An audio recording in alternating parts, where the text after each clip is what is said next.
अध्याय 1 कुरुक्षेत्र के युद्ध स्थल में सैन्य निरीक्षण।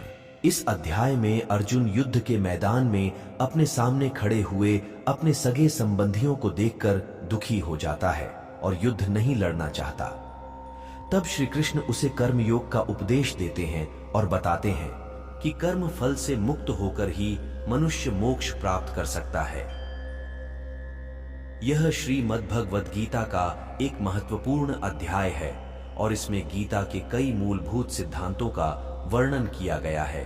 यह अध्याय उन लोगों के लिए विशेष रूप से महत्वपूर्ण है जो जीवन में अपने कर्तव्यों के बारे में दुविधा में हैं या जो कर्म फल से मुक्त होकर मोक्ष प्राप्त करना चाहते हैं। इस अध्याय को पढ़ने से आपको गीता के मूलभूत सिद्धांतों को समझने में मदद मिलेगी और आप अपने जीवन में उनका पालन कर सकेंगे। तो चलिए शुरू करते हैं श्रीमद् भगवद गीता का पहला अध्याय। धृतराष्ट्र उवाच धर्मक्षेत्रे कुरुक्षेत्रे संवेता युयुत्सवा मामका पांडवाश्चैव किम कुर्वत संजय। धृतराष्ट्र ने कहा, हे संजय, धर्मभूमि कुरुक्षेत्र में युद्ध की इच्छा से एकत्र हुए मेरे तथा पांडु के पुत्रों ने क्या किया। भगवद गीता एक बहुपठित आस्तिक विज्ञान है जो गीता महात्म्य में सार रूप में दिया हुआ है। इसमें यह उल्लेख है कि मनुष्य को चाहिए कि वह श्री कृष्ण के भक्त की सहायता से संवीक्षण करते हुए भगवद गीता का अध्ययन करे और स्वार्थ प्रेरित व्याख्याओं के बिना उसे समझने का प्रयास करे। अर्जुन ने जिस प्रकार से साक्षात भगवान कृष्ण से गीता सुनी और उसका उपदेश ग्रहण किया, इस प्रकार की स्पष्ट अनुभूति का उदाहरण भगवद गीता में ही है। यदि उसी गुरु परंपरा से निजी स्वार्थ से प्रेरित हुए बिना किसी को भगवद गीता समझने का सौभाग्य प्राप्त हो, तो वह समस्त वैदिक ज्ञान तथा विश्व के समस्त शास्त्रों के अध्ययन को पीछे छोड़ देता है। पाठक को भगवद गीता में न केवल अन्य शास्त्रों की सारी बातें मिलेंगी, अपितु ऐसी बातें भी मिलेंगी जो अन्यत्र कहीं उपलब्ध नहीं है। यही गीता का विशिष्ट मानदंड है। स्वयं भगवान श्री कृष्ण द्वारा साक्षात उच्चरित होने के कारण यह पूर्ण आस्तिक विज्ञान है।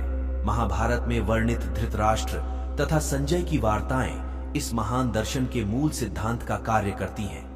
माना जाता है कि इस दर्शन की प्रस्तुति कुरुक्षेत्र के युद्ध स्थल में हुई, जो वैदिक युग से पवित्र तीर्थ स्थल रहा है। इसका प्रवचन भगवान द्वारा मानव जाति के पथ प्रदर्शन हेतु तब किया गया जब वे इस लोक में स्वयं उपस्थित थे।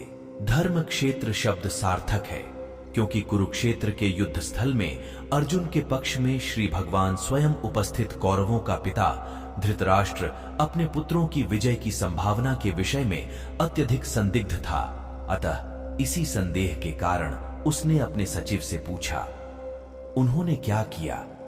वह आश्वस्त था कि उसके पुत्र तथा उसके छोटे भाई पांडु के पुत्र कुरुक्षेत्र की युद्ध भूमि में निर्णयात्मक संग्राम के लिए एकत्र हुए हैं। फिर भी उसकी जिज्ञासा सार्थक है।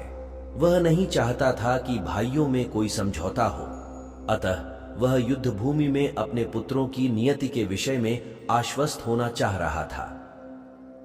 चूंकि इस युद्ध को कुरुक्षेत्र में लड़ा जाना था, जिसका उल्लेख वेदों में स्वर्ग के निवासियों के लिए भी तीर्थ स्थल के रूप में हुआ है, अतः धृतराष्ट्र अत्यंत भयभीत था कि इस पवित्र स्थल का युद्ध के परिणाम पर न जाने कैसा प्रभाव पड़े। उसे भली भांति ज्ञात था कि इसका प्रभाव अर्जुन तथा पांडु के अन्य पुत्रों पर अत्यंत अनुकूल पड़ेगा, क्योंकि स्वभाव से वे सभी पुण्यात्मा थे। संजय श्री व्यास का शिष्य था, अतः उनकी कृपा से संजय धृतराष्ट्र ने उससे युद्ध स्थल की स्थिति के विषय में पूछा। पांडव तथा धृतराष्ट्र के पुत्र दोनों ही एक वंश से संबंधित हैं, किंतु यहाँ पर धृतराष्ट्र के वाक्य से उसके मनोभाव प्रकट होते हैं। उसने जानबूझकर अपने पुत्रों पर धृतराष्ट्र के वाक्य से उसके मनोभाव प्रकट होते हैं। उसने जानबूझकर अपने पुत्रों को कुरु कहा और पांडु के पुत्रों को वंश के उत्तराधिकार से विलग कर दिया। इस तरह पांडु के पुत्रों अर्थात अपने भतीजों के साथ धृतराष्ट्र विशिष्ट मन स्थिति समझी जा सकती है।